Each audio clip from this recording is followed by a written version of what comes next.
नमस्कार दोस्तों, जय श्री कृष्णा। आज का वीडियो आपके लिए बेहद खास होने वाला है, तो शुरुआत से अंत तक जरूर सुनिए। क्या आप तैयार हैं कुछ नया सुनिए के लिए? तो चलिए दोस्तों, शुरू करते हैं आज की वीडियो को। श्री कृष्ण कहते हैं, मन खुश रहे हमारा और इस जगत का कल्याण हो, हम सभी चाहते हैं। पर जैसी हमारी कामना है वह कभी पूरी होती नहीं। मन में तरह तरह के गंदे विचार मनुष्य के दिमाग में घूमते हैं। ऐसे में प्रश्न आता है कि मन में अच्छे विचार कैसे लाए। विचार उठते हैं मन से, इसलिए मन क्या है यह हमें पता होना चाहिए। इसके बाद ही हम गंदे और अच्छे विचारों के खेल को समझ सकते हैं। देखिए, मनुष्य का जीवन विचारों से ही तो है। किसी के मन में विचार आता है खुद को और इस दुनिया को बेहतर बनाने का, तो किसी को आत्महत्या का विचार आता है। इन विचारों से परेशान होने से पूर्व हमें समझना होगा कि आखिर मन में विचार कैसे आते हैं, मन में विचारों की उत्पत्ति कैसे होती है। मनुष्य को अपनी स्थिति के अनुरूप ही विचार आते हैं। मनुष्य की हालत यदि मजबूरी की है तो उसके कर्म भी मजबूरी में होंगे। यदि हालात बुरे हैं तो विचार भी बुरे ही आते हैं। इसलिए विचारों का आना आपके हालातों पर निर्भर करता है। सोचिए, आज परीक्षा है और आपने पूरी तैयारी कर ली है, तो क्या आपके मन में फेल होने के विचार आएंगे? बिल्कुल नहीं। लेकिन परीक्षा आज है और साल भर आपने सिर्फ मस्ती किया है, तो निश्चित है कि दिमाग में विचार भी फेल होने के ही घूमेंगे। तो अधिकांश मामलों में यह उसका खुद का चुनाव होता है। आप परीक्षा के लिए पढ़ाई करें या ना करें, यह आपका चुनाव है। इसलिए अगर आपका चुनाव ही गलत है तो फिर विचार गलत ही होंगे।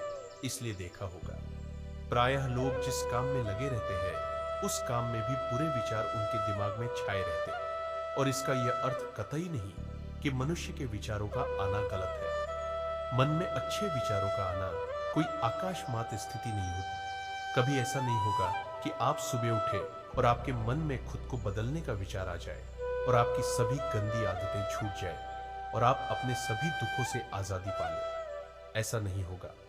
मन में अच्छी सोच लाना इतना भी मुश्किल नहीं है। अगर आपका कोई साथी है तो आपको किसी भी चीज को लेकर भड़का रहा है या बुरा सोच लाने के लिए प्रेरित कर रहा है, तो उससे आपको अलग रहना है। ऐसे लोगों से जितना जल्दी हो सके दूरी बना लीजिए और खुद को व्यस्त रखने की कोशिश कीजिए। जरूरी नहीं कि काम करके ही खुद को व्यस्त रखा जा सकता है। आप चाहे तो खुद को व्यस्त रखने के लिए अपने पसंद का काम भी कर सकते हैं। इससे आपको बुरा सोच नहीं आएगा। आप सदा खुश रहेंगे तो मन में अच्छी सोच भी आएगी। बुरी चीजों से दिमाग हटाकर आपको अच्छी चीजों पर लगाना होगा। जैसे आप शांत वातावरण में जाकर बैठे, कई बार शहरी शोरगुल के कारण हम परेशान हो जाते हैं। आपको कुछ समय शांत वातावरण में बैठना चाहिए। ऐसा करने से आपको सिर्फ अच्छी सोच आएगी। अगर आप इन चीजों को अपने जीवन में अपनाते हैं तो आप आसानी से नकारात्मक सोच से दूर हो सकते हैं। आपके दिमाग में चाहे बुरे विचार आते हो, उसकी फिक्र करने की जरूरत नहीं है। जब आप सुबह उठे तो एक अच्छा विचार सोचें और एक अच्छा वाक्य खुद से बोलने के लिए तैयार रखें। जैसे कि मैं आज बहुत खुश हूँ, आज मेरी मनोकामना पूर्ण होगी, या मैं अच्छे विचारों वाला व्यक्ति हूँ। आप कोई भी सुविचार सोच सकते हैं। तो यह अभ्यास आपके जीवन को बदलने के लिए कुछ दिनों बाद सक्रिय हो लगेगा। आपका मस्तिष्क ही आपका भविष्य निर्माण करता है। जब भी आप बिस्तर पर सोने जाएं, तो इस बात का ध्यान रखें कि आप क्या सोचते हुए सो रहे हैं। यदि नकारात्मक विचार है तो उसकी जगह अपने और अपने परिवार के लिए कुछ अच्छा सोचकर सोए या अपने इष्ट देव के नाम का जप करते हुए सो जाए। आपका अंतिम विचार ही पूरी रात आपके दिमाग में चलता रहता है, जिसका आपको पता नहीं चलता है। यह विचार ही आपके जीवन को सबसे ज्यादा प्रभावित करता है। इस विचार का सबसे अच्छा होना जरूरी है। अतः सोते समय अच्छे विचारों को दोहराते हुए सोना चाहिए। मन में किसी प्रकार का भय और शंका लेकर नहीं सोना चाहिए। इसलिए जब भी आप सोए तो एक अच्छे विचार के साथ सोए दोस्तों। इसे मैं एक कहानी के माध्यम से समझाता हूँ। एक बार एक आदमी ने अपनी सारी जमा पूंजी से एक सुंदर घर बनवाया। गृह प्रवेश के एक दिन पहले उसके घर में आग लग गई और पूरा घर धू धू कर चलने लगा। सब लोग आग बुझाने में लगे थे, लेकिन वह आदमी बाजार गया और मिठाई का डब्बा ले आया।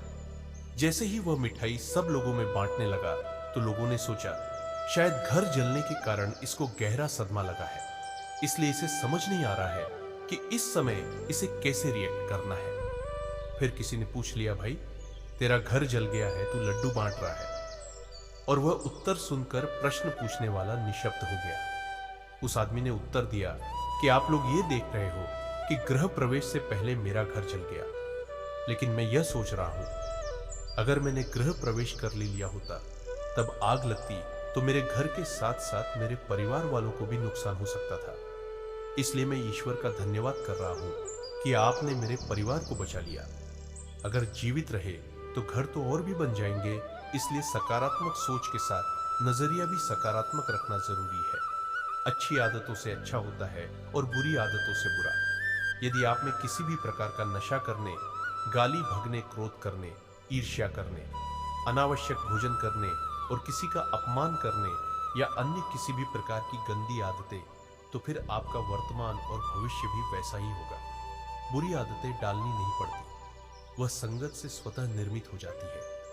आप अपनी बुरी आदतों को छोड़ने की चिंता करने के बजाय अच्छी आदतें डालना शुरू करें, जैसे सुबह जल्दी उठना, किसी असहाय की सहायता करना, माता पिता के प्रतिदिन पैर छूना, अच्छे प्रवचन सुनना, लोगों से विनर से बात करना, खुद की और अपने मित्रों की गलतियां स्वीकार की। खुद का मतलब यह है, यदि आपसे घर, कॉलेज, ऑफिस या अन्य कहीं पर गलती हुई है तो इसे स्वीकार करने में कोई हर्ज नहीं है। गलतियों पर पर्दा डालने का प्रयास करेंगे तो आप लोगों की नजर में गिरते जाएंगे।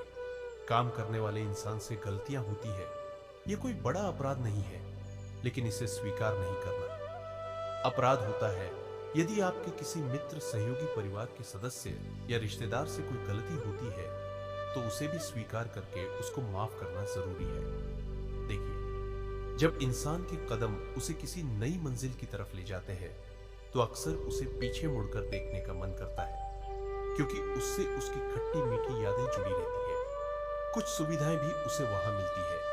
इसी तरह जब आप नया जीवन जिएंगे तो बीच में कुछ परेशानियां आ सकती है और इन बातों से मन घबराकर वापस उस पुराने सड़े गले जीवन को जीने के लिए बाध्य करेगा। ऐसी स्थिति में हिम्मत दिखाइए, श्री कृष्ण को याद कीजिए और जो बेहतर जीवन जीने का चुनाव किया है उस पर आगे बढ़ते रहे। पुराने समय में एक सेठ नदी किनारे वाले गांव में रहता था। कभी कभी नाव में सामान भरकर दूसरे गांव में व्यापार करने जाता था। उसके आसपास बहुत धन संपत्ति थी। वह नाव से सफर करता था, लेकिन तैरना नहीं जानता था। एक दिन वह दूसरे गांव से सामान बेचकर अपने घर लौट रहा था। नदी के बीच में उसकी नाव में छेद हो गया। नाव में पानी भरने लगा। सेठ डरने लगा कि अब वह डूब जाएगा। तभी उसे थोड़ी दूर एक मछुआरे की नाव दिखाई थी। सेठ ने मछुआरे को आवाज लगाकर अपने पास बुलाया और बोला कि मेरी नाव डूब रही है, मैं तैरना भी नहीं जानता, भाई तुम मुझे बचा लो, मैं तुम्हें अपनी पूरी धन संपत्ति दे दूंगा। मछुआरे ने उसे अपनी नाव में बिठा लिया। मछुआरे की नाव में बैठने के बाद सेठ की हालत थोड़ी सामान्य हुई। अब सेठ कुछ सोचने लगा। वह मछुआ से बोला, भाई अगर मैं तुम्हें मेरी पूरी संपत्ति दे दूंगा तो मैं अपने घर परिवार का पालन कैसे करूंगा? मैं तुम्हें पूरी नहीं आधी संपत्ति दूंगा। मछुआरा चुपचाप नाव का चप्पू चला ला रहा था। सेठ फिर सोचने लगा। कुछ देर बाद उसने मछुआ से कहा, भाई मेरी संपत्ति में मेरे बच्चों का भी अधिकार है, मैं तुम्हें आधा नहीं, एक चौथाई संपत्ति दूंगा। मछुआरे ने कुछ नहीं कहा। कुछ ही देर में नव किनारे पहुंच गई। अब सेठ की सोच पूरी तरह बदल चुकी थी। वह सुरक्षित किनारे पर आ गया था। सेठ ने सोचा, इसने मेरी जान बचा के कोई बड़ा काम नहीं किया, यह तो इसका धर्म था। यह सोचकर सेठ ने मछुआ को सोने का एक सिक्का देना चाहा, लेकिन मछुआ ने यह लेने से मना कर दिया। सेठ ने वह सिक्का अपने पास रख लिया और वहां से चला गया। दोस्तों, इस कहानी से हमें क्या सीख मिलती है कि हमारे मन में अच्छे काम के लिए विचार बहुत कम आते हैं, और जब भी कोई ऐसा पुण्य कर्म का विचार आए तो वह काम तुरंत कर देना चाहिए। समय के आगे बढ़ने के साथ साथ हमारे विचार भी बदल जाते हैं। दोस्तों, इस वीडियो में बस इतना ही। मिलते हैं अगले वीडियो में। अपना ख्याल रखिएगा।